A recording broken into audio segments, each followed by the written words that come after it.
Bonjour à tous. Ce matin, je prends le temps en fait de vous dire que je suis contente d'être avec vous et je profite aussi de vous dire un bon sabbat et une cordiale bienvenue à Connexion spirituelle. J'emprunte les paroles du psalmiste qui dit « Mon âme bénit l'Éternel, que tout ce qui est en moi bénisse son Saint-Nom. Mon âme bénit l'Éternel et n'oublie aucun de ses bienfaits. » Donc, comme vous le savez, nous sommes rendus au moment où nous allons adorer notre Dieu et je vous invite vraiment à vous concentrer sur l'adoration que vous allez donner à Dieu.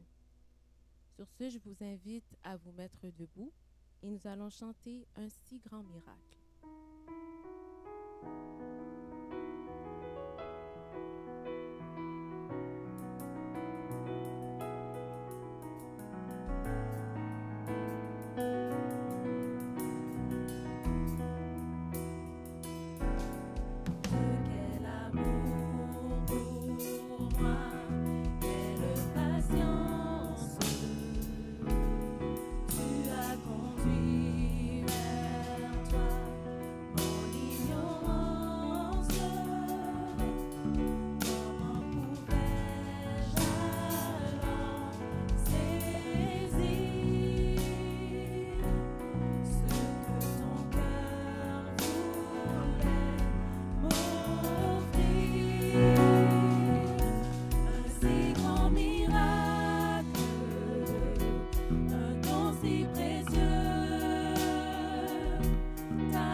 Je vous invite à lire avec moi le psaume 40, les versets 1 à 4. J'avais mis en l'Éternel mon espérance, et il s'est incliné vers moi. Il a écouté mes cris. Il m'a retiré de la fosse de destruction, du fond de la boue, et il a dressé mes pieds sur le roc. Il a affermi mes pas. Il a mis dans ma bouche un cantique nouveau, une louange à notre Dieu. Beaucoup l'ont vu et ont eu de la crainte, et ils se sont confiés en l'Éternel. Heureux l'homme qui place en l'Éternel sa confiance. Amen. Pour continuer, nous allons chanter « Je suis né pour te louer ». Vous pouvez vous asseoir.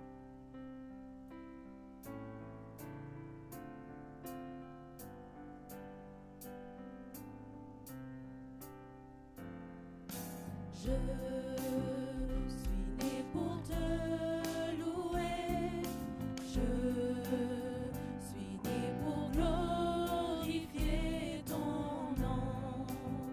En toutes circonstances, apprendre à te dire merci. Je suis né pour t'aimer. Je suis né pour t'adorer, mon Dieu. Obéir à ta voix.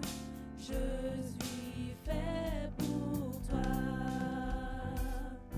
Je suis né pour te louer.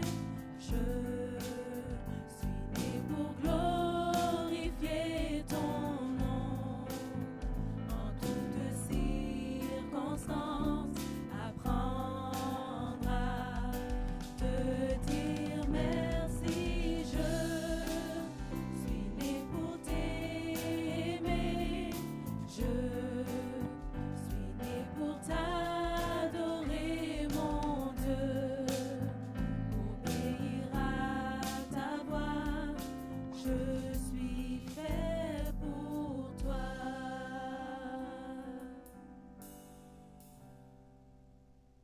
Si mon peuple sur qui est invoqué mon nom s'humilie et prie et cherche ma face, je l'exaucerai des cieux, j'effacerai son péché. Tel est le prochain chant que nous chantons.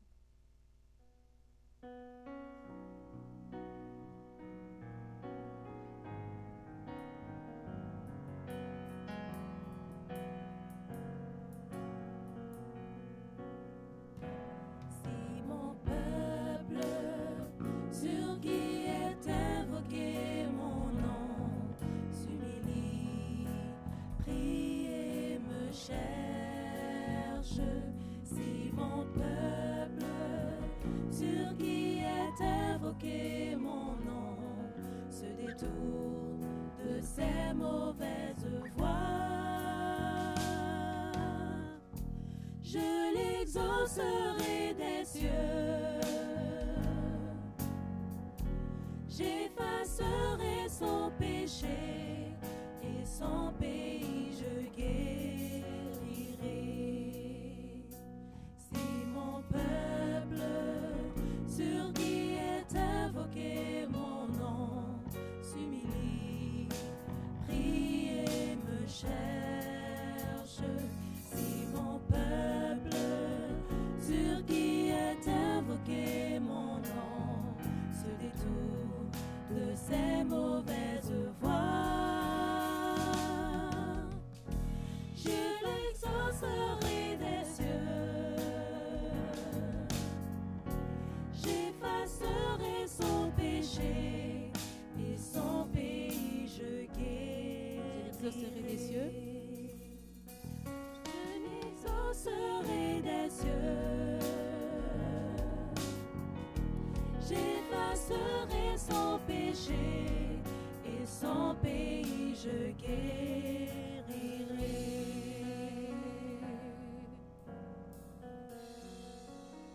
Donc, nous aimerions vous faire un petit rappel pour les dîmes et les offrandes. Donc, si vous voulez contribuer au projet ECS ou faire avancer l'œuvre de Dieu dans toutes les églises adventistes au monde entier, nous vous invitons par le faire par les moyens suivants. Sur Adventist Giving, donc vous pouvez aller dans l'application, sélectionner le Centre aux Vives et l'église ECS, projet multiculturel. Une procédure PDF est disponible au besoin. Vous pouvez aussi le faire par argent comptant. Donc, vous glissez un montant dans l'enveloppe à l'arrière et vous la glissez dans le coffre. Et nous vous remercions d'avance pour vos contributions. Nous passons maintenant aux requêtes de prière. Donc, si vous avez des requêtes de prière ou des prières de reconnaissance, nous vous invitons à lever la main. Nous allons prendre en note vos requêtes et nous allons pouvoir prier aussi sur vos requêtes.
juste avant la prière, nous allons chanter Moment si doux.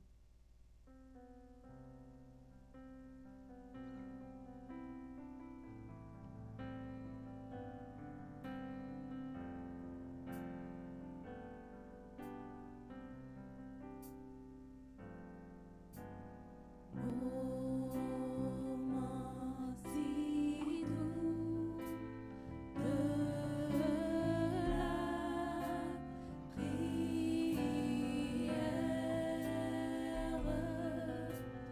où Dieu met le vent juste à lui. Se révèle à moi comme un père, comme un sauveur, comme un appui.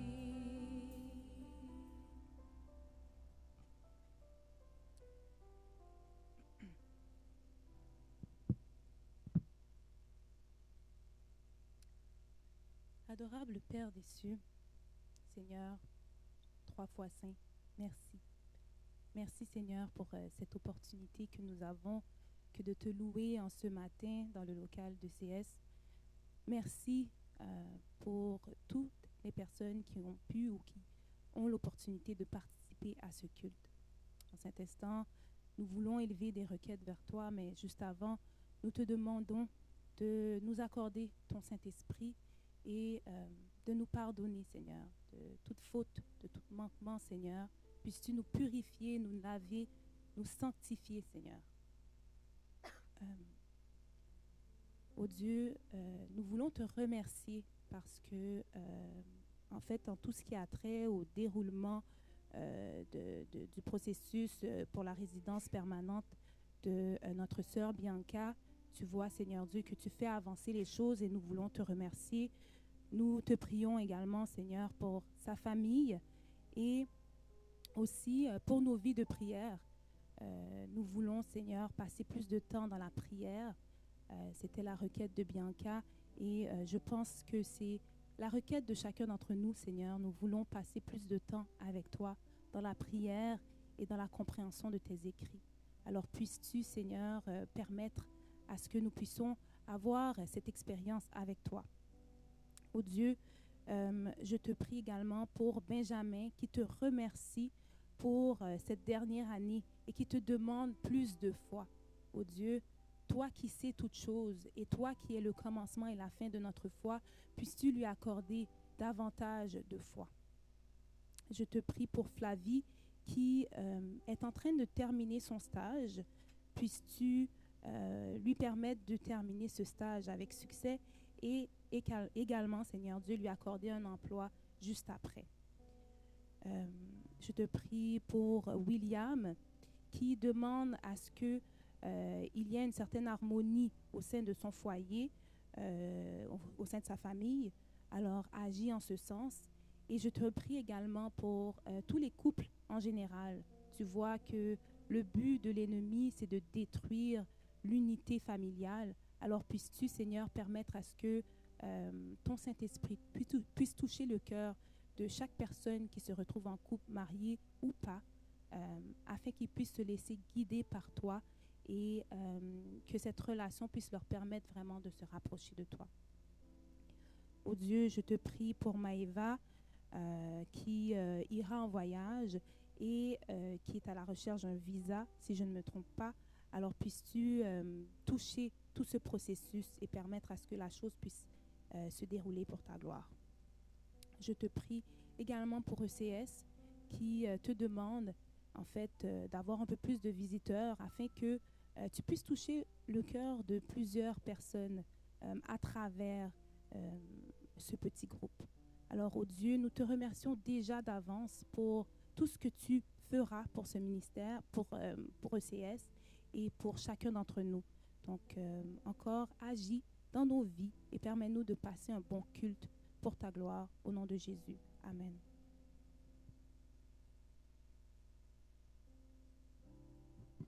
Donc, juste avant d'entendre Junior dans son message, nous allons chanter Livre sacré, lumière étincelante.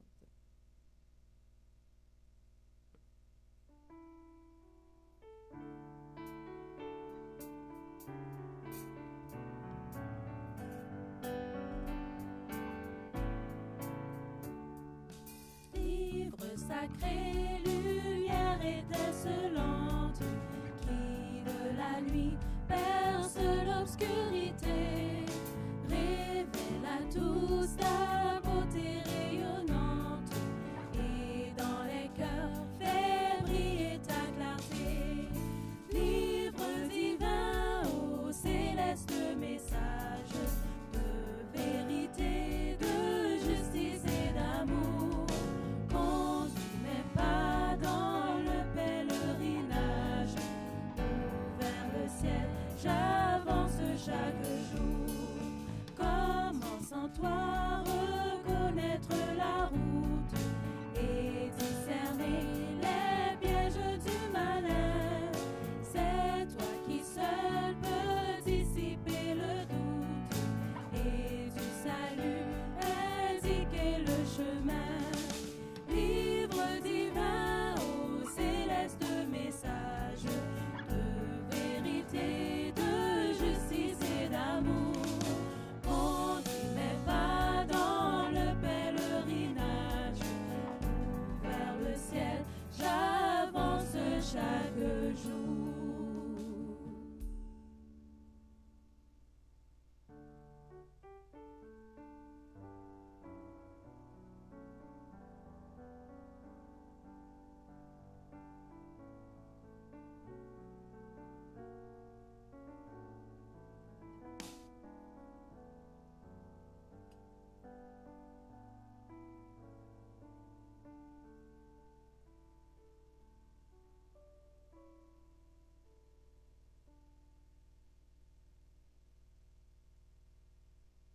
Bonjour tout le monde, magnifique. Je ne veux pas vous cacher, mais je veux quand même rester sous la lumière. Alors, le dilemme de la journée. Donc, bonjour. Est-ce qu'on m'entend pas trop fort? All right. Ça marche. Alors aujourd'hui, j'ai un petit sujet très simple, petit sujet, gros sujet, qui en réalité, à mon avis, prendrait beaucoup de temps à présenter en profondeur. Et en gros, un instant. Voilà.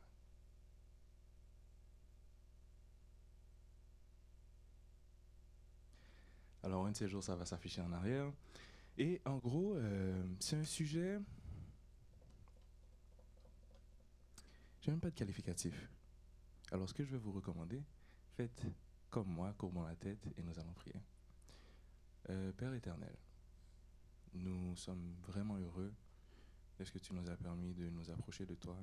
Nous sommes heureux de ce que tu nous as donné la connaissance de ta parole. Tu nous as permis de savoir qui est ton Fils, qui tu es. Tu nous as parlé de ton salut, ton amour.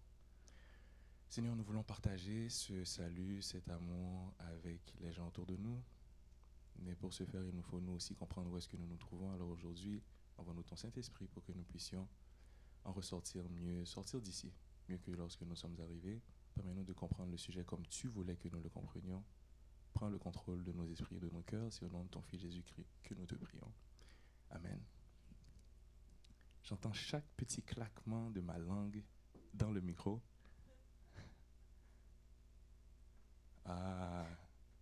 Ok, faut que je recule. Voilà. Donc aujourd'hui, le titre que j'ai pour vous, en fait, le sujet, c'est la réalité derrière la réalité. Et on va réellement parler de l'existence d'un monde invisible, de l'existence d'un monde spirituel, d'accord? Et ça a l'air simple pour certains, et pour d'autres que c'est déjà pris pour acquis, qu'il y a un monde invisible, un monde spirituel, etc. Mais je sais que ce n'est pas la même chose pour tout le monde. Et aujourd'hui, en parlant de ça, je vais changer les deux termes un peu de temps en temps. Quand je vais parler de monde invisible ou monde spirituel, c'est à peu près la même chose. mais au début, on va surtout parler d'invisible. Puis là, à propos de ce monde invisible, j'ai dit la réalité derrière la réalité, c'est que nous vivons dans cette réalité physique et tout, et je vais vous parler de l'importance de ce monde invisible, ensuite de l'influence de ce monde invisible, et après ça, la puissance que nous pouvons avoir par rapport à ce monde invisible aussi. Donc l'importance, son influence, et notre influence aussi, ou bien notre puissance si vous préférez. Là, j'ai une grosse question pour vous. Est-ce qu'il est possible qu'il y ait une réalité au-delà de notre portée? Il y a des gens qui sont comme, ben oui, clairement. Mais ce n'est pas vraiment tout le monde qui accepte cette idée. Pas vrai? Et en passant, cette question, c'est une question piège. J'ai fait exprès de la présenter parce que tout le monde accepte cette idée, mais souvent les gens font comme s'ils n'acceptaient pas cette idée. Voici un exemple que je vais vous donner. Le fait qu'il y a des choses qui sont au-delà de la portée de nos sens. Pas vrai? Très clairement, les meilleurs exemples sont juste ici. Est-ce que vous croyez qu'un sifflet de chien fonctionne? Est-ce que vous avez déjà entendu? Ça m'étonnerait. Est-ce que vous savez c'est quoi cette molécule juste ici? Pour les chimistes, c'est du monoxyde de carbone. Ça ne sent rien, ça n'a pas de couleur, mais ça se dégage de votre voiture et ça peut tuer facilement. C'est pour ça que dans tout établissement officiel, il faut qu'il y ait un détecteur de monoxyde de carbone. Donc c'est invisible, c'est inodore, mais c'est très puissant. Là, ici, je peux vous montrer le spectre de la lumière et tout. On peut voir ici, voici la seule petite partie que nous pouvons voir, juste ici. Tout le reste est hors de notre portée. Pas vrai? Là, on parle de micro-ondes, on parle infrarouge, rayons X, etc. Donc, clairement, il y a déjà une réalité qui est au-delà de ce que nous pouvons ressentir ou expérimenter avec nos propres sens. Pas vrai? Maintenant, la grosse difficulté, en fait, la grosse question, c'est est-ce que cette idée d'un monde qui est imperceptible mais tangible peut aller au-delà des choses qui n'ont pas de vie? Par exemple, est-ce que des êtres peuvent être imperceptibles, invisibles et spirituels? C'est là la grosse difficulté pour certaines personnes de sauter par-dessus ça. Et là, par chance, ce matin, on a parlé du grand conflit cosmique. C'est bien tombé, la leçon de cette semaine était excellente, donc je n'aurai pas besoin de passer autant de temps là-dessus. Mais, justement, le but principal aujourd'hui de ce dont nous allons parler, c'est le fait que derrière cette réalité, il n'y a pas que des choses inanimées qui existent, il y a aussi des entités, il y a des intelligences, il y a de la conscience qui existe que nous ne pouvons pas nécessairement percevoir. Et malheureusement, aujourd'hui, je ne peux pas prendre la quantité de temps que ça prendrait pour discuter de la possibilité et pourquoi est-ce que c'est rationnel d'y penser. Mais juste pour vous donner un petit indice avant d'avancer, est-ce que vous savez que jusqu'à présent, la science n'a aucune idée comment fonctionne la conscience humaine? Aucune idée. Il y en a qui disent que c'est dans le cerveau, mais la moitié du monde scientifique dit que ce n'est pas vrai, ce n'est pas le cerveau réellement. Personne n'a aucune idée où se trouve la conscience humaine réellement. Mais on sait qu'elle est là, on existe, mais on ne peut pas la trouver ou la toucher ou savoir où est-ce qu'elle est. Vous pouvez aller faire les recherches si vous voulez, Google est à la disposition de tout le monde. Conscience humaine. Passons. Alors, parlons maintenant des faits. Parlons maintenant de croyances chrétiennes, parce que c'est pour ça que nous sommes ici. Je suis déçu du S à l'écran. Très, très déçu. Parlons des croyances chrétiennes. Pourquoi est-ce que je vais juste rapidement passer sur le point de ce matin qu'on avait mentionné. En gros, nous croyons qu'il y a un Dieu créateur. D'ailleurs, la série qu'on vient de passer, il y a quelques semaines, nous parlait de ce Dieu créateur tout-puissant qui est invisible à nos sens, pas vrai? Maintenant, ce même Dieu a créé des créatures, il a créé l'univers. Mais dans cet univers, il y a des créatures qui sont 100% physiques et matérielles comme vous et moi. Puis il y a des créatures qui ne sont pas aussi physiques et matérielles que vous et moi, pas vrai? Et on a tendance à voir que ces créatures physiques, disons, le plan physique touche au plan matériel, pas vrai? Et au plan immatériel et s'influencent les uns et les autres. Et c'est ça l'objectif du sermon d'aujourd'hui, c'est vraiment parler de cette influence possible. Donc les êtres invisibles ont cet impact sur nous, les êtres visibles. Et aujourd'hui, j'aimerais même parler du fait que vice-versa aussi. Alors, Dieu a créé ces êtres Il a créé surtout ce que tout le monde connaît comme étant les anges, pas vrai, des créatures qui ne sont pas visibles pour nous. Et malheureusement, il y a ce conflit cosmique dont William avait parlé ce matin. Donc, je ne vais pas entrer dans ces détails-là, ça me donne un peu plus de temps pour avancer. Donc, ce conflit, c'est vraiment le bien contre le mal. Merci beaucoup à ceux qui ont répondu. La moralité contre l'immoralité. Donc, la volonté de Dieu contre ceux qui sont contre cette volonté, pas vrai? Et ce conflit se joue vraiment en plein cœur de chacun des individus et tout le monde a un rôle à jouer là-dedans. Avançons. Donc, dans ces croyances, on peut voir qu'il y a aussi des êtres très importants qu'on peut voir. Mais maintenant, dans ce conflit cosmique dans lequel nous vivons, il y a 3 points importants. Premièrement, ce conflit cosmique, quand je dis qu'il est important pour chacun d'entre nous, c'est que le Dieu qui nous a créés veut que tous ces êtres créés passent l'éternité ou vivent d'une manière illimitée avec lui pour toujours. Pas vrai? Mais ceux qui refusent de s'aligner à sa volonté et de se soumettre à sa volonté n'ont pas accès à cette vie éternelle qui leur est disponible. Vous me permettez de sauter à pieds joints sur ce genre d'idée, pas vrai? Donc, Dieu nous promet la vie éternelle, entre guillemets, le ciel contre l'enfer. Je dis entre guillemets parce que le cliché populaire du ciel et de l'enfer n'est pas exactement là. Oh, merci, ils ont rangé mon S. Le cliché populaire du ciel et l'enfer n'est pas exactement la même chose, mais nous n'allons pas parler de ça aujourd'hui nécessairement. Le plus important, c'est vraiment de comprendre qu'il y a cette vie illimitée et éternelle qui est disponible à ceux qui sont en communion avec Dieu, avec la source de la vie, et à ceux qui se soumettent entièrement à lui. Maintenant, il y a 3 choses qui peuvent nous empêcher d'avoir accès à cette vie éternelle, et on peut les mettre dans 3 catégories. C'est, tout d'abord, dans le conflit cosmique, nous avons comme problème le diable, qui prend beaucoup de temps à apparaître. Le diable, tout d'abord, nous avons le monde, et ensuite, il y a aussi notre chair. Waouh! Le diable, le monde et la chair. Ça aussi, je vais passer très rapidement là-dessus. C'est qui le diable? On en a parlé ce matin. Il y en a qui disent c'est Satan, génial. Il y en a qui ont dit Lucifer, pas mal. Quelque chose de plus? Ce matin, on a parlé d'une créature. On a parlé de Lucifer qui voulait dire le porteur de lumière.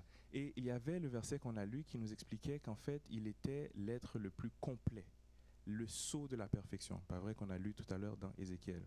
Et cette créature la plus influente de toutes les créatures de Dieu a déclenché une révolte, comme on en a parlé ce matin. Il a déclenché une révolte et dans cette révolte, il a pris, une grande partie des anges de Dieu et il les a poussés à renier l'autorité de leur créateur. Pas vrai? Donc là, ces anges se sont révoltés et là maintenant, ils se sont retrouvés ici sur notre terre, pas vrai? Et ils attaquent quoi? Ils attaquent la réputation du Créateur, ils attaquent les indications du Créateur et ils attaquent aussi ce que le Créateur possède. J'ai dit indication, réputation et ses possessions. Donc eux, ils gagnent tout lorsqu'ils font du mal à la réputation de Dieu, à ce que Dieu a dit de faire et aux possessions de Dieu. Continuons. Maintenant, pourquoi est-ce que je dis que le monde, c'est un problème aussi? Eh bien, le monde dans lequel nous vivons était justement cette cible quasi par excellence, mais on est attaqué dans ce monde-ci et les anges qui ont quitté et qui sont déchus ont pris en otage la planète où nous vivons. En ce moment, nous sommes sur terrain ennemi. Jusqu'ici, on me suit. Merci beaucoup. Donc, on est sur terrain ennemi et la planète est en otage et leur objectif, c'est simplement de tout corrompre sur leur passage. Ça inclut bien sûr les créatures et le reste des choses possibles. Donc, s'ils peuvent corrompre les systèmes qui existent sur cette planète, ils ont gagné. S'ils peuvent corrompre les gens et les êtres qui sont sur la planète, ils ont gagné et c'est ce qu'ils essaient de faire. Pas vrai? On avance pour aller à la chair. Ça aussi, c'est un autre problème qui nous empêcherait d'avoir accès à cette vie éternelle. Donc, on a vu que le diable, donc cet ennemi qui a pris plein d'anges pour nous attaquer, est contre nous. On a le monde entier qui est maintenant corrompu, qui est contre nous. Et il y a aussi notre propre chair maintenant qui joue contre nous. Pourquoi est-ce que notre propre chair joue contre nous? c'est simplement à cause de quelque chose de très très simple auquel tout le monde croit, qui s'appelle l'hérédité. Moi, c'est comme ça que je le formule, pas vrai? Donc, tout comme il y a des maladies que vous pouvez transmettre à vos enfants, ou que vous pouvez avoir reçues de vos parents, ou des traits que vous pouvez recevoir de vos parents, ou donner à vos enfants, il y a le péché, ou même, ne parlons pas du péché, parlons en fait de la tendance vers le péché. C'est quelque chose qui se transmet aussi de père en fils, ou de mère en fille, ou de père en... Ok, c'est bon, j'arrête. Alors, en gros, notre chair a hérité de certaines choses qui font en sorte que, de chaque génération, nous sommes de plus en plus penchés vers le mal, de plus en plus facile à tomber. Pas vrai? Donc, notre nature est devenue de moins en moins efficace à résister au mal. Je vois ta main levée, c'est la seule fois où je vais la prendre, vas-y.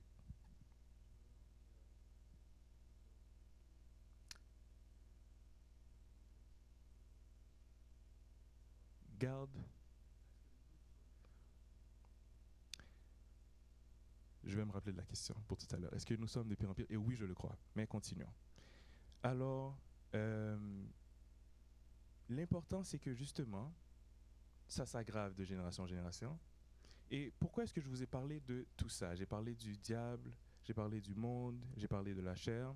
C'est parce qu'il est important pour nous de voir que le monde invisible,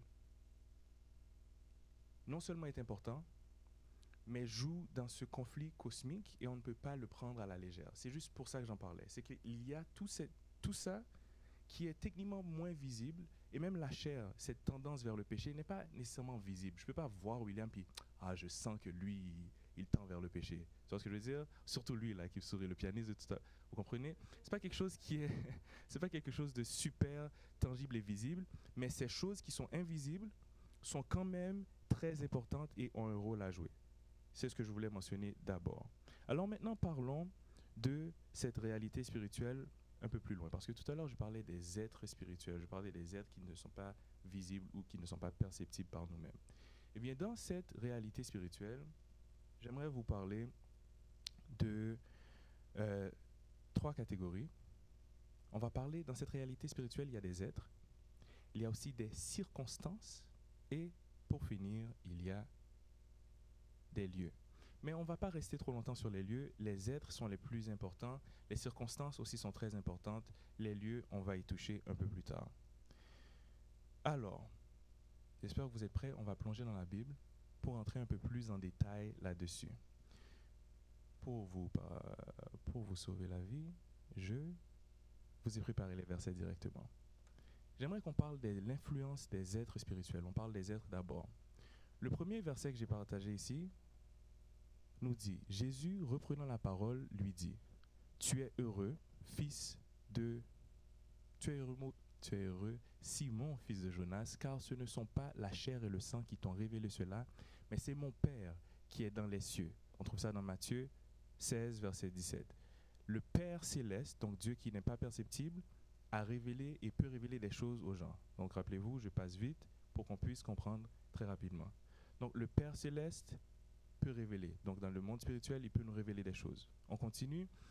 Quand le consolateur sera venu, que je vous enverrai de la part du Père, le consolateur, l'Esprit... Est-ce que c'est moi qui ne suis pas capable de lire ce matin? Quand sera venu le consolateur que je vous enverrai de la part du Père, l'Esprit de vérité qui vient du Père, il rendra témoignage de moi et vous aussi, vous rendrez témoignage parce que vous êtes avec moi dès le commencement. On ne va pas rentrer dans cette dernière partie, mais remarquez qu'il y a un consolateur spirituel qui est invisible, qui nous a été promis par Dieu qui viendra, et qu'après qu'il nous ait touchés et qu'il soit là, on va rendre témoignage. Donc, il peut avoir un impact sur nous. Ensuite, plus bas, on voit un ange du Seigneur s'adressant à Philippe, lui dit, « Lève-toi, va du côté du midi sur le chemin qui descend à Jérusalem et à Gaza, celui qui est au désert. » Donc, il y a des anges qui peuvent des fois apparaître et interagir avec les humains aussi. C'est tout ce que je voulais montrer ici. Qu'il y a des êtres spirituels et qu'il y a une certaine influence qui en vient. Maintenant, vous vous rappelez du diable dont on parlait? Le verset juste ici nous dit de faire très attention. Il nous dit d'être sobre, de veiller parce que notre adversaire, le diable, rôde comme un lion rugissant, cherchant qui il dévorera. Je continue. Aussitôt que Jésus fut hors de la barque, il vint au-devant de lui un homme sortant des sépulcres et possédé d'un esprit impur. Cet homme avait sa demeure dans les sépulcres et personne ne pouvait plus le lier, même avec une chaîne. Tout ce qu'on voit ici, l'objectif de tout ce qu'on vient de voir ici, c'est vraiment de voir que ce monde invisible, les êtres invisibles, peuvent avoir un impact très, très tangible sur les gens. Vous avez déjà entendu parler des gens qui sont possédés? Pas vrai? Vous avez vu les films d'horreur où des gens sont possédés? Ça, c'est la face. Il y en a qui secouent la tête. Je suis fier de vous si vous n'avez jamais vu de film d'horreur. Je suis très fier de vous. N'allez pas regarder de films d'horreur. Par contre, bien que plusieurs personnes n'y croient pas, en tant que chrétiens, en tant que croyants, nous savons qu'il y a cet univers invisible et spirituel et qu'il y a des anges déchus qui veulent notre mal et qui veulent passer par tous les moyens possibles pour nous causer du tort. Parfois, ça passe. Il y en a qui peuvent trouver le moyen d'entrer directement en quelqu'un. On voit aussi qu'il y a un ennemi qui est constamment en train de surveiller et voir qu'est-ce qu'il peut faire pour nous dévorer. Est-ce qu'il va nous dévorer de manière physique? Pas nécessairement. Il essaie de... Parce qu'en fait, s'il nous dévorait de manière physique, il n'a rien vraiment à gagner. S'il nous dévore de manière physique. Il a beaucoup plus à gagner s'il nous dévore de manière spirituelle et qu'il nous détourne. Donc on voit que ces êtres spirituels peuvent nous influencer. Il y en a qui nous influencent du côté positif, il y en a qui nous influencent du côté négatif. Continuons. Ici, nous voyons qu'il y a aussi des choses qu'on appelle les circonstances spirituelles. En fait, si je sortais d'ici, puis que je vous disais, est-ce que vous pouvez penser à des circonstances que vous considériez comme étant des circonstances spirituelles? Donc, ce ne sont pas des êtres, mais quelque chose qui peut avoir un impact sur nous sans être une personne nécessairement. Oui, monsieur. La providence. J'aime ça. La providence, c'en est une. Est-ce que vous avez autre chose? La malédiction. Toi, tu es allé directement du côté le plus intense. Donc, la malédiction en est une. Si malédiction existe, il existe aussi des bénédictions. Donc, c'est de ça que je voulais parler en tant que circonstance. Pourquoi est-ce que les circonstances sont importantes? C'est que la providence, bien sûr, je vais essayer de ne pas trop y toucher parce que ça va être un peu plus long. Définition de providence. Le contraire de coïncidence. Bon point. J'aime la définition. Alors, en gros, la providence, ma façon de le décrire, c'est que nous croyons en ce Dieu créateur, pas vrai? Et qui a le contrôle de toutes les choses qui nous arrivent. Donc, il peut nous communiquer, il peut communiquer parfois à travers la providence, à travers les choses qui se passent autour de nous, et il a le contrôle des choses qui se passent dans notre vie. Providence, je ne reste pas là-dessus. Les malédictions. Une malédiction, j'ai pas de verset pour la malédiction en fait. Mais une malédiction, c'est le contraire d'une bénédiction. Une bénédiction, j'ai pas pensé à une définition à la bénédiction maintenant que j'y pense. J'ai presque pris pour acquis que tout le monde comprendrait comment fonctionne une bénédiction. Mais une bénédiction, non. Une bénédiction, donc la bénédiction, c'est le bien qui vient directement de Dieu, pas vrai? Et qui peut s'appliquer à quelqu'un. Souvent, on peut la mériter. Souvent, on peut aussi même l'hériter. Il y a des exemples dans la Bible où, par exemple, vous connaissez Jacob qui a trompé son père pour venir voler la bénédiction de son père, que son frère était censé avoir, pas vrai? Et la bénédiction qu'Isaac allait donner à son fils est très simple. Il allait mourir et avant de mourir, il a mis sa main sur son fils, puis il a invoqué le bien dans la providence sur sa vie. Désolé pour la définition de cette manière. Donc là, il a mis sa main sur son fils, puis il a dit des choses telles que ton sol sera béni, ta famille sera bénie, tout ira bien dans ta vie, etc. Donc ça, c'est une bénédiction. Et parfois, quelque chose de ce genre reste à long terme. Je vois une main levée, vas-y. 100%. 100%. Ça peut être aussi non mérité. Donc, comme j'ai dit, ça peut être hérité, ça peut être non mérité. Maintenant, je vais aller directement avec ce qui est ici. Ça, c'est un verset que j'aime beaucoup. Psaume 25, versets 12 et 13, qui nous dit « Quel est l'homme qui craint l'Éternel? L'Éternel lui montre la voie qu'il doit choisir. Son âme reposera dans le bonheur et sa postérité possédera le pays. Ce qui est intéressant ici, c'est que l'homme qui craint l'Éternel, pas par peur, mais qui respecte l'Éternel va lui montrer quelle voie il doit choisir. C'est ce que ça dit. Et ce qui est beau, c'est que son âme va reposer dans le bonheur, mais c'est que sa postérité, donc ses enfants, posséderont le pays. Donc les enfants n'auront rien fait de bon. Par exemple, si Sam craint l'Éternel, les enfants de Samuel vont posséder le pays, dans ce contexte-ci, bien sûr. Donc ensuite, on voit aussi qu'il y a aussi le péché. Ça ressemble plus à la malédiction. Dans l'exemple que j'ai juste ici, Jésus est allé voir quelqu'un qui était très malade et il ne pouvait pas marcher depuis très longtemps. Et qu'est-ce que, dans le contexte, il finit par lui dire « Tes péchés te sont pardonnés » et les gens étaient choqués parce qu'il a parlé des péchés de la personne. Et ce qu'on peut voir ici, c'est que, je vais vous le lire, « Tes péchés te sont pardonnés ». Lequel est plus aisé de dire « Tes péchés te sont pardonnés » ou de dire « Lève-toi et marche ». Or, afin que vous sachiez que le Fils de l'homme a sur la terre le pouvoir de pardonner les péchés, je te l'ordonne, dit-il au paralytique, lève-toi, prends ton lit et va dans ta maison. Maintenant, ce qu'on voit ici, c'est que le paralytique était paralysé. Et ce verset nous montre quelle est la raison pour laquelle il était paralysé en fait. Qu'est-ce qui l'empêchait de marcher dans ce contexte? Ses péchés avaient cet impact sur lui. Donc le péché n'est pas nécessairement une personne, mais ça a un impact et une influence sur la vie des personnes. Donc les circonstances spirituelles, on a vu la bénédiction, on a vu la providence. Le péché aussi est une circonstance qui est spirituelle. Continuons.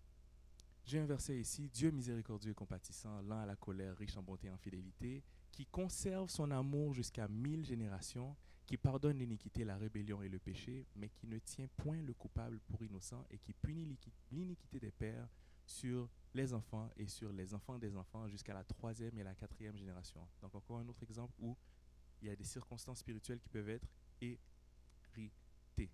Voici une histoire très très drôle, en fait qui n'est pas si drôle que ça, mais que j'ai beaucoup aimé quand j'étais jeune, l'histoire de Balaam. Je vous recommande d'aller la lire, c'est dans Nombre 22 si vous voulez voir. Et l'exemple qu'on voit ici, c'est que l'ânesse vit l'ange de l'Éternel. Pour vous dire, Balaam était un prophète, tout allait bien. Il y a un roi qui veut attaquer la nation d'Israël. Et en fait, il n'y a pas un seul roi. Ils sont 3 rois, ils veulent l'attaquer et ils ont de la difficulté à le faire et ils savent qu'Israël est puissant et qu'ils ont gagné beaucoup de victoires, etc., etc.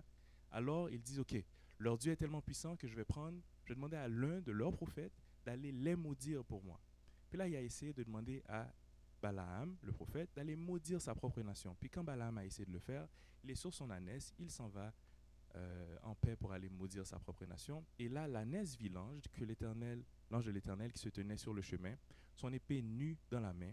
Elle se détourna du chemin et alla dans les champs. Balaam frappa l'ânesse pour la ramener dans le chemin. Ce contexte est super intéressant et important parce que vous voyez que cet ange n'était pas visible à Balaam. Mais l'ânesse avait vu l'ange et s'est détournée. Alors, continuons, nous voyons qu'il y a des influences qui viennent des circonstances spirituelles. Les lieux spirituels, je ne vais pas y passer trop de temps en fait. C'est qu'il y a des lieux célestes. Ici, on voit un verset qui nous dit « Béni soit Dieu le Père, notre Seigneur Jésus-Christ, qui nous a bénis de toutes sortes de bénédictions spirituelles dans les lieux célestes. » Et ce qui est intéressant avec ceci, c'est le fait qu'il y a des bénédictions qui peuvent nous appartenir et qui sont dans les lieux célestes. Il manque une partie à mon PowerPoint, mais c'est peut-être la providence parce qu'il nous faut avancer et il nous faut terminer. Maintenant, le point un peu plus important que j'aimerais partager avec vous aujourd'hui, c'est que nous avons aussi une certaine puissance et une certaine influence sur le monde spirituel. On a vu que le monde spirituel est important. On a vu qu'il a une influence sur nous. Mais là, maintenant, j'aimerais vous montrer que nous avons une influence sur le monde spirituel. Zut, je vous ai montré les versets. Est-ce que vous avez des exemples de choses que nous pouvons faire dans la vie concrètement qui ont un impact sur le monde invisible ou le monde spirituel? N'importe qui. Prier. Prier, ça c'est la version la plus rapide. Chanter, merci beaucoup. C'est quoi prier en passant? Définition rapide. S'adresser à Dieu, communiquer avec Dieu, merci beaucoup. Donc prier, chanter, quoi d'autre? Jeûner, prier, chanter, des choses qui ont des impacts concrets. Donc physiquement, lorsque je prie, quelque chose se passe dans le monde spirituel. J'avance. Alors, oui, monsieur. Se disputer.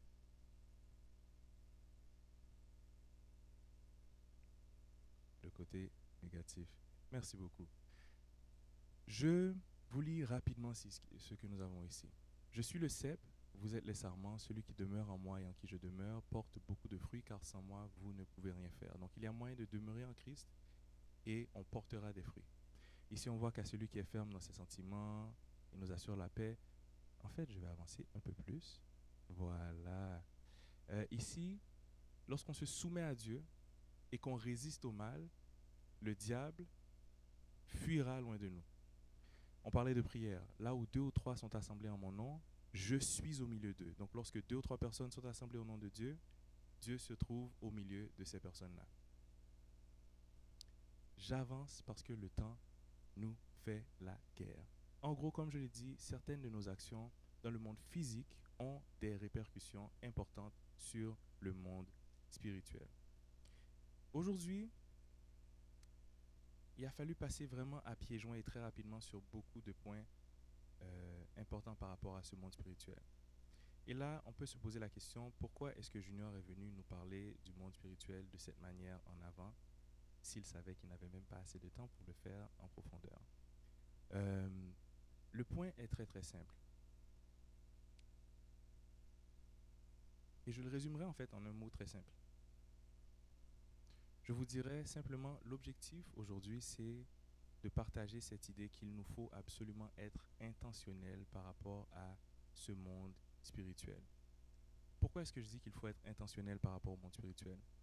Parce qu'il est fou de vivre une vie sachant qu'il y a quelque chose qui a autant d'influence sur notre vie présente, notre vie à venir, et simplement de laisser la chose avoir cette influence sur nous. Il est aussi très fou de savoir qu'on a une influence sur la manière dont le monde spirituel nous influence. Ce que je veux dire par là, c'est que je peux m'assurer que j'ai plus que le côté du bien a plus d'influence sur moi que le côté du mal. Ou je peux faire quelque chose qui fera en sorte que le côté du mal a plus d'influence sur moi que le côté du bien. Donc, je dois absolument être intentionnel à la façon dont j'interagis avec ce monde spirituel. Je dois être conscient qu'à chaque instant, je suis en train de marcher à travers, même sur cette terre physique, que je suis aussi en contact avec le monde spirituel.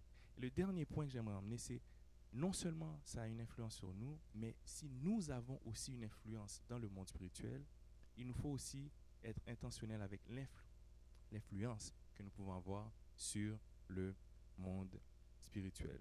Donc, c'est surtout ça que je voulais dire. Et de ce fait, je m'arrête pour voir s'il y a des questions par rapport à ce qui a été présenté. Monsieur William.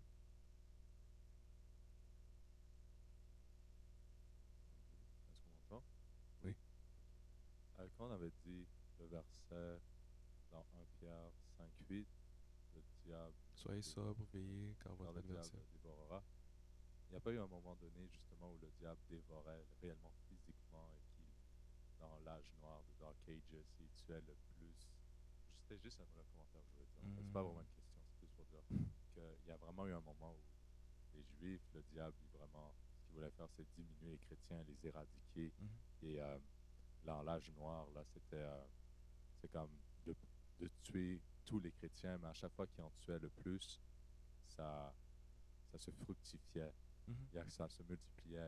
Là, le diable voyait que de plus en plus qu'on en tue, de plus en plus qu'il y en a.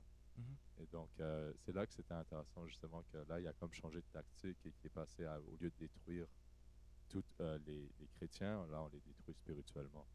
Comme tu as dit, les détourner de leur focus et tout, puis avoir comme cette mort spirituelle.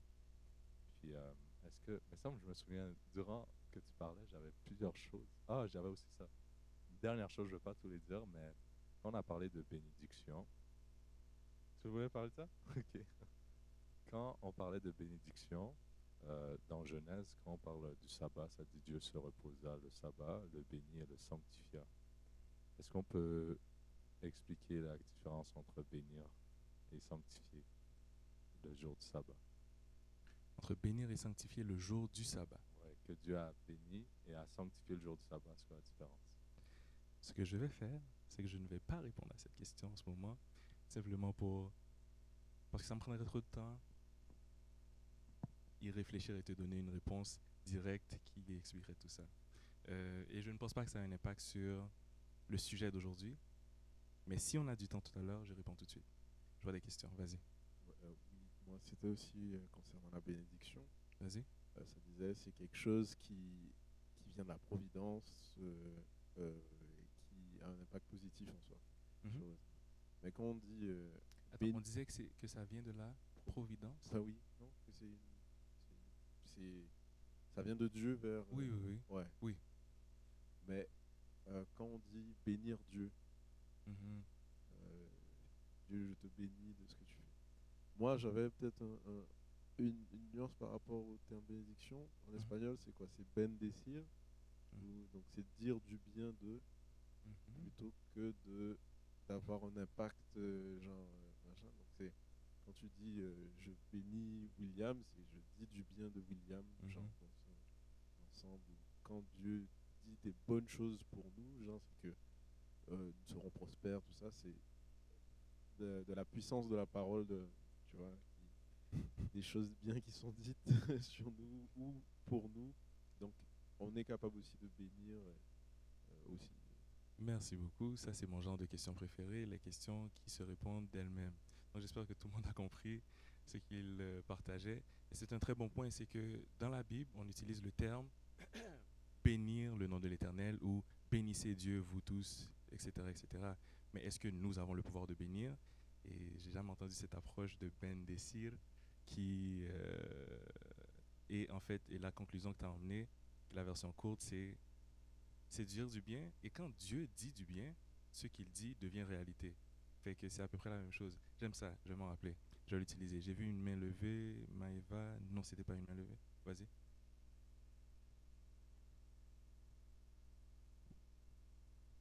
Ben, c'est pour compléter ce qu'il a dit, puis en même temps, tu as répondu aussi. Mhm. Mais c'est aussi pour dire comme tout ce qui sort de la bouche de Dieu, ça ne revient pas sans effet. Mhm. Puis même nous aussi, ce qu'on sort de notre bouche, on doit faire attention. Mhm. Absolument. Il y a du pouvoir dans la parole. Absolument. D'ailleurs, les humains peuvent, en tout cas, maudire des gens ou bénir des gens, littéralement. Vous voyez, peut-être pas de la manière aussi directe qu'avec la puissance que Dieu a, mais Dieu peut passer à travers nous pour bénir des gens, et le diable passe à travers nous aussi pour maudire des gens, quoique Dieu est passé à travers certains prophètes pour maudire des parties aussi. Je vous écoute, monsieur. Moi, ma question, c'est que tu avais rapidement passé par-dessus le lieu spirituel. C'était quoi un Mhm. peu, qu'est-ce que tu essaies de dire, parce qu'on a passé rapidement, mais c'est quoi l'importance, on va dire, des lieux spirituels? Qu'est-ce que ça veut dire? C'est quoi l'importance? Les lieux spirituels, je suis passé très vite dessus. Je suis content qu'on ait un peu de temps. Lieu spirituel, c'est littéralement cette sphère spirituelle qui est invisible et qui ne nous est pas accessible. Par exemple, j'aimerais que vous lisiez un verset. Ah, j'ai pas ma Bible. Est-ce que quelqu'un peut me trouver Matthieu? Amassez-vous pour vous-même des trésors dans les cieux. Matthieu 6, verset 30 ou quelque chose du genre. En gros, il y a ces lieux spirituels et on dit que il y a ces lieux spirituels et on dit que verset 19, Matthieu 19.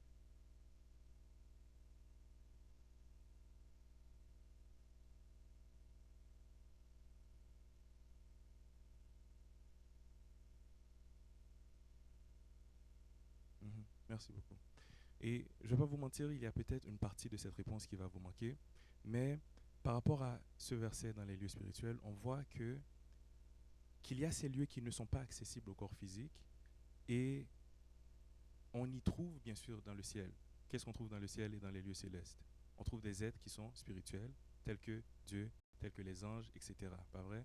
D'où cette idée, les gens disent, c'est pour ça que j'avais dit au début que le ciel, entre guillemets, et l'enfer, entre guillemets, parce que l'idée que certaines personnes ont du ciel, c'est que le ciel, eh bien, c'est en haut, puis l'idée que les gens ont de l'enfer, ben, c'est en bas, puis là, les gens brûlent constamment là-dedans, pas vrai? Et ces lieux spirituels ne sont pas cette définition ne s'applique pas au lieu spirituel. Pas vrai? Lieu spirituel, c'est là où Dieu habite, le Dieu qui est immatériel, qui est hors de la matière.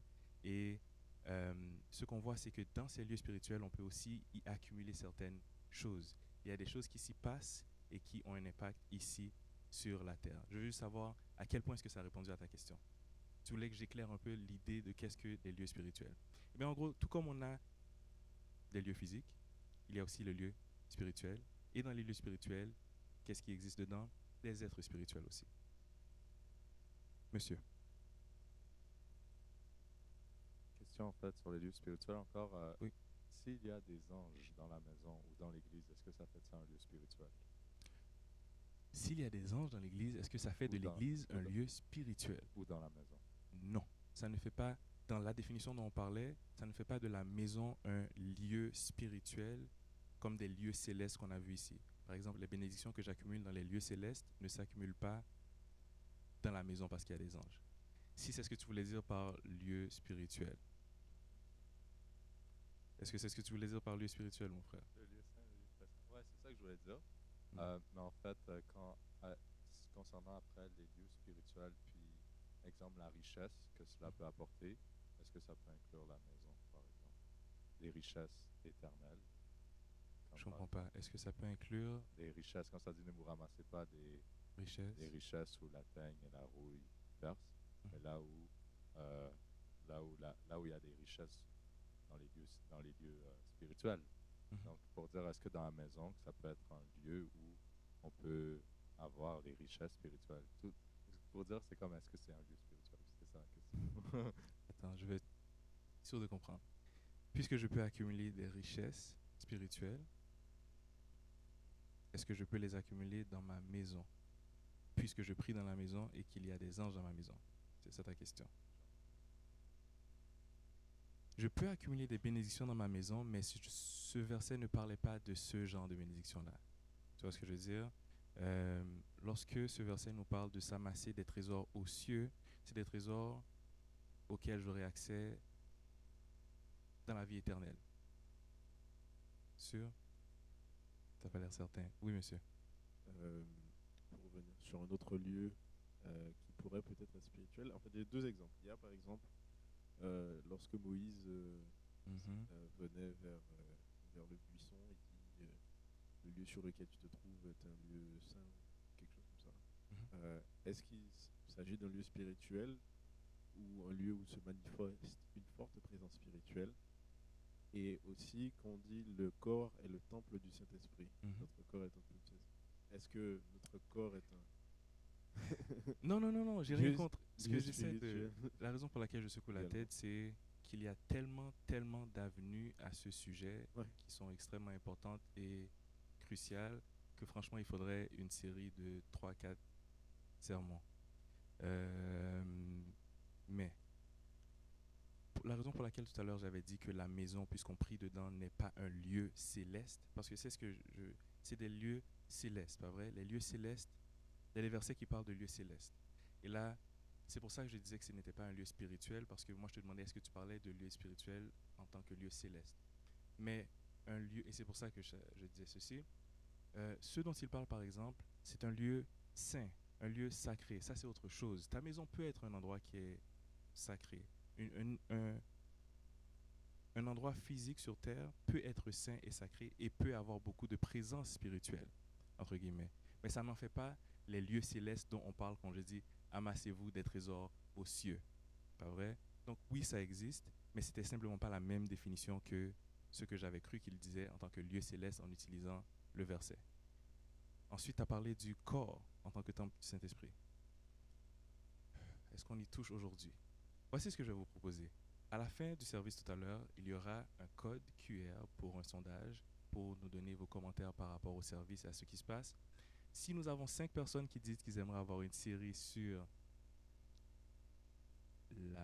le monde spirituel, si on a 5 personnes qui nous disent on veut une série sur le monde spirituel, nous irons en détail parce que chacun de ces points sont extrêmement importants. Donc l'importance du monde spirituel, l'influence du monde spirituel et notre pouvoir dans le monde spirituel. Je ne toucherai pas au corps en tant que lieu. En fait, ta question par rapport au corps, c'était? est-ce que le corps est un lieu spirituel? Moi, je te dirais ça en deux. Je dirais, rapidement, je te dirais, bien sûr que le gars pose une question, mais il ne me regarde pas. Alors, je vous écoute, Maëva. Vas-y. Je pense qu'en répondant à ma question, tu vas peut-être répondre à la sienne. Est-ce qu'au final, les lieux spirituels sont comme des lieux immatériels? 100%. C'est pour ça que je parlais du fait que la maison ne peut pas être un lieu spirituel ou un lieu céleste.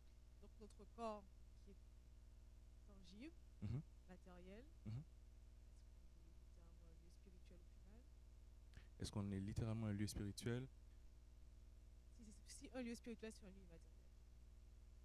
L'un exclut l'autre. Je vais entendre le problème. Elle a dit qu'il y a un problème. On va passer le micro juste avant. Et ça se peut que tu m'aides à faire la séparation. Parce que quand je parle de lieu spirituel, madame. Je pense que le problème, l'enjeu, il est dans la définition qu'on donne Mhm. au terme spirituel ou lieu spirituel. Donc, si on décide, on discute d'endroits où Dieu dwells, Mhm. then a lot of things can be a spirit. Du coup, plusieurs endroits peuvent être des lieux spirituels si on Spirituel. parle de là où Dieu peut être et rester. Mhm. Right? Si on parle, d'ailleurs, si on ouvre ça pour dire qu'un lieu spirituel, c'est un endroit où un esprit, que ce soit celui de Dieu ou d'un autre, règne, Mhm. mais là, alors, oui, le corps, c'est un endroit spirituel, ta maison peut être un endroit spirituel. Mhm. Parce que partout, il y a un esprit qui réside quand même, que ce soit Mhm. celui de Dieu ou pas. tu vois. Mhm. Donc, je pense que si c'est pas ça la définition, ben, il faut que ce soit clair parce que là, on va rentrer dans autre chose. Mais si la définition, il faut comme résoudre ça, à savoir est-ce que c'est de ça Mhm. qu'on parle ou pas. Parce que si on dit que ce qui rend un endroit spirituel, c'est qu'un esprit Peut y règne, habiter. ben alors Oui. tout est spirituel à la limite. Tu vois ce que je veux dire? Mhm. Mhm. Donc, je pense que c'est ça qui fait qu'on se pose des questions pour tourner autour du pot un peu parce que c'est pas clair, on sait pas vraiment de quoi on parle. Et c'est pour ça que je me bats depuis tout à l'heure avec, merci beaucoup d'aider à clarifier, c'est pour ça que je me bats avec le terme des lieux célestes. C'est pour ça que je le répète depuis tout à l'heure. Les lieux célestes, c'est justement cette sphère qui n'est pas visible, qui n'est pas tangible, où réside Dieu. Mais oui, mon corps est le temple du Saint-Esprit. Oui, une maison peut être un endroit où les esprits habitent. Tout comme elle l'a dit, on peut y avoir des esprits mauvais, tout comme des esprits, des bons anges, pas vrai? Donc, je m'arrête ici. Ah non, j'ai encore un peu de temps. C'est une blague. Couvrons la tête pour prier. Dieu fort et grand, nous sommes reconnaissants parce qu'aujourd'hui tu nous as parlé et tu nous as rappelé certains faits. Seigneur, nous n'avons qu'une seule demande. C'est que dans cette vie, dans ce monde matériel, où tout passe, comme le verset nous le dit, nous avons la possibilité de jouer un rôle important dans ce conflit cosmique, du bien contre le mal. Permets-nous d'être intentionnels, de comprendre qu'autour de nous, il y a des esprits qui veulent notre bien et d'autres qui veulent notre mal, des êtres qui veulent notre bien et qui veulent notre mal que nous ne voyons pas. Permets-nous d'apprendre à nous aligner avec ta volonté afin que le diable puisse fuir de notre vie et que nous puissions remplir le rôle que tu voulais dans cet enjeu cosmique. Ouvre nos yeux, pardonne nos fautes et nos péchés, bénis toute personne qui est ici présente. C'est au nom de ton Fils Jésus-Christ que nous te prions. Amen.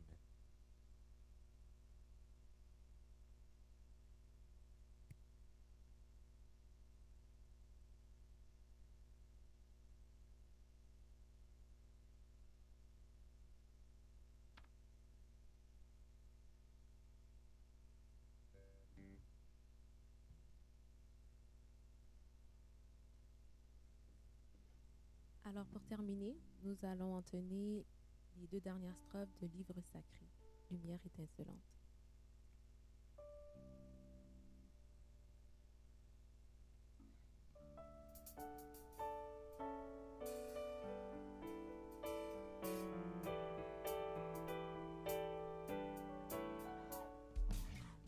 Rassure-moi quand mon âme est tremblante, console-moi dans les jours de douleur. Si je faiblis quand